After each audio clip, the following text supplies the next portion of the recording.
What's up guys, Sauna here. Just wanted to make a quick video talking about the state of DJI in the US and if you can actually order DJI products, be that air units, goggles, DJI remotes, bind and flies from China or another country and actually get them shipped to the US without getting held up in customs. Well, I think I have your answer because I actually did this. I did an experiment across multiple companies, so stay tuned. We can talk about that and more. There is so much shit going on here. So I got into FPV in March of this year. So that's this many months ago. I went DJI because the 04s were getting popular. I wanted to be able to do cinematic stuff and freestyle. So I didn't really care about latency too much, but I knew that I didn't want the video to look like this.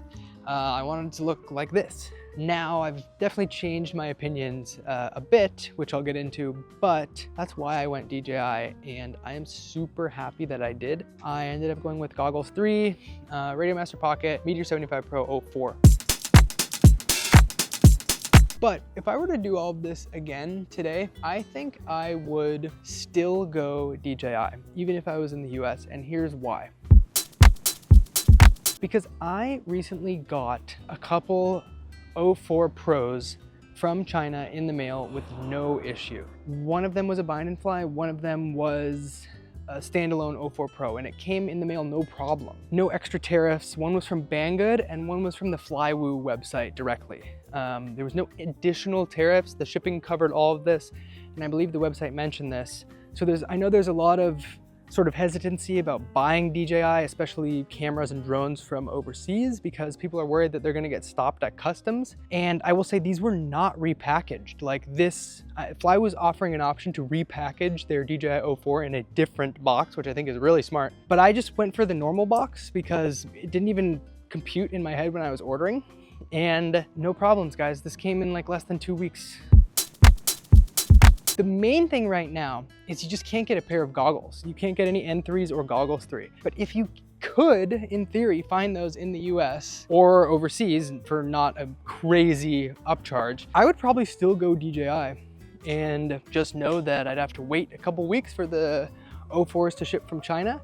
And I'd probably order a couple more 04s, more than I need, because if DJI does fully get banned and even bind and flies stop being allowed into the country, I think that having some extras is going to be smart if you're in this ecosystem.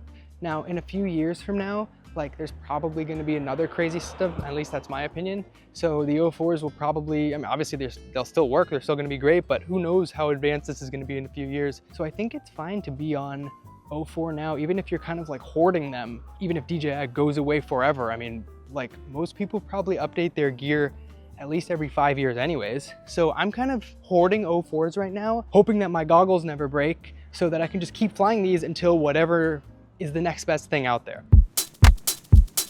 And for me, I think that's probably gonna be HD0 because of the high refresh and latency. I've never flown analog or HD0, so I'd love to try them out. I'm mostly a race mode guy on DJI, but yeah, I think HD0 is a great choice for people right now that can't get Goggles 3 and don't care too much about the cinematic stuff. So for me, after I've sort of been flying a lot over these last few years. All right guys, sorry my camera ran out of storage, so I deleted some shit, and then I switched to 1080 instead of 4K, so this is gonna take up less space. But yeah guys, basically I think really think hard about how much you care about cinematic footage, because I thought like, oh yeah, I'm gonna be posting this and I wanna be able to do professional jobs, and it's like, dude, I don't have time for any of that. I just go fly and like send the cool shots to my friends, and they would not give a fuck if it was the most crisp DJI or analog. So if you like are gonna do jobs, then consider if you need an 04, like if you need to fly inside close proximity, then yeah, the air units are gonna be good, but you could just put a GoPro on a HD0 quad and get even better quality. So really think about that and what size quads you're gonna be flying. You know, if you're gonna be flying big quads anyways, then an action cam is, you know, not a big deal at all. Is this going to be the same case for everyone? I'm not sure. I don't believe that DJI is actually banned in the United States right now. DJI is no longer selling products in the US, at least like these main products, because the climate is uncertain. and they need to keep their current stock for potential RMAs for customers that have already bought this stuff. Due to the hostile operating environment of the US at the moment with regards to their products moving through customs, DJI has had to pull shipping from their store for anything that they don't have in stock in the US. Now, this isn't believed to be permanent. This isn't believed to be forever.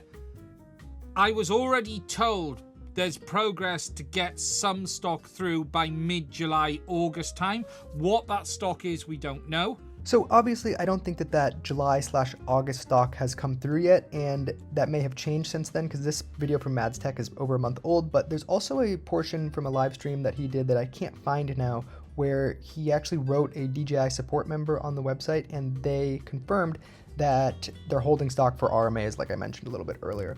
So obviously this could be constantly changing, but this is from Mads Tech himself. This is where I'm getting most of my info on this. That came from DJI themselves. So I will try to keep you guys updated if I hear any other info. I try to keep up with like Mads Tech and some of these other drone YouTube channels to see like what's the truth about this DJI stuff.